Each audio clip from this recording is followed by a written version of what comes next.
Bonjour, soy Margot Canomena de la Alianza de Medellín y hoy le voy a hacer la lectura del capítulo 7 du Petit Prince. Chapitre 7. Le 5e jour, toujours grâce au mouton, ce secret de la vie du Petit Prince me fut révélé. Il me demanda avec brusquerie, sans préambule, comme le fruit d'un problème longtemps médité en silence. Un mouton, s'il mange les arbustes, il mange aussi les fleurs. Un mouton mange tout ce qu'il rencontre. Même les fleurs qui ont des épines. Oui, même les fleurs qui ont des épines.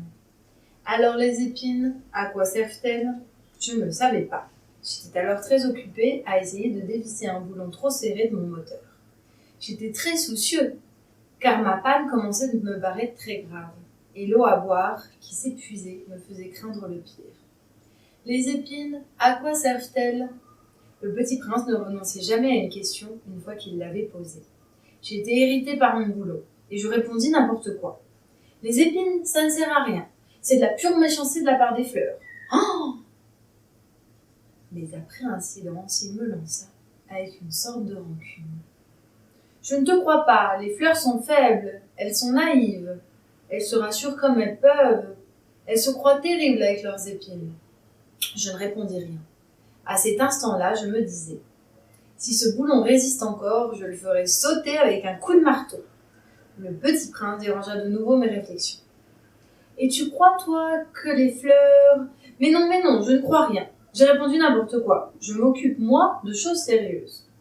Il me regarda stupéfait. Il me voyait, mon marteau à la main, et les doigts noirs de cambouis penchés sur un objet qui lui semblait très laid. Tu parles comme les grandes personnes. Ça me fit un peu honte. Mais impitoyable, il ajouta. Tu confonds tout, tu mélanges tout. Il était vraiment très irrité. Il secouait au vent des cheveux tout dorés. Je connais une planète où il y a un monsieur cramoisi. Il n'a jamais respiré une fleur. Il n'a jamais regardé une étoile. Il n'a jamais aimé personne. Il n'a jamais rien fait d'autre que des additions. Et toute la journée, il répète comme toi, je suis un homme sérieux, je suis un homme sérieux, et ça le fait gonfler d'orgueil. Mais ce n'est pas un homme, c'est un champignon. Un quoi? Un champignon. Le Petit Prince était maintenant tout pâle de colère.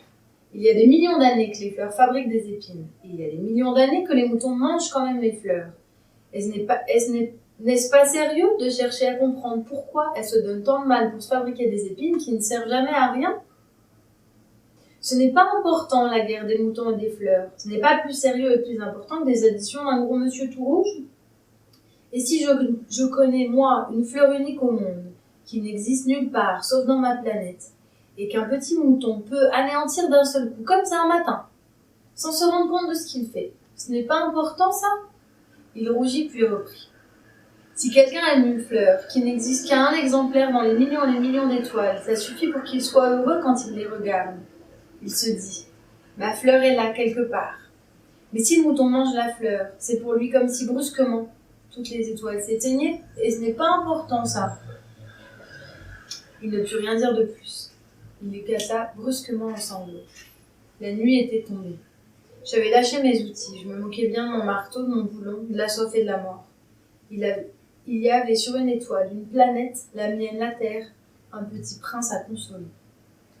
La fleur que tu aimes n'est pas en danger. Je lui dessinerai une meuselière à ton mouton. Je te dessinerai une armure pour ta fleur. Je ne savais pas trop quoi dire. Je me sentais très maladroit. Je ne savais pas comment l'atteindre ou le rejoindre.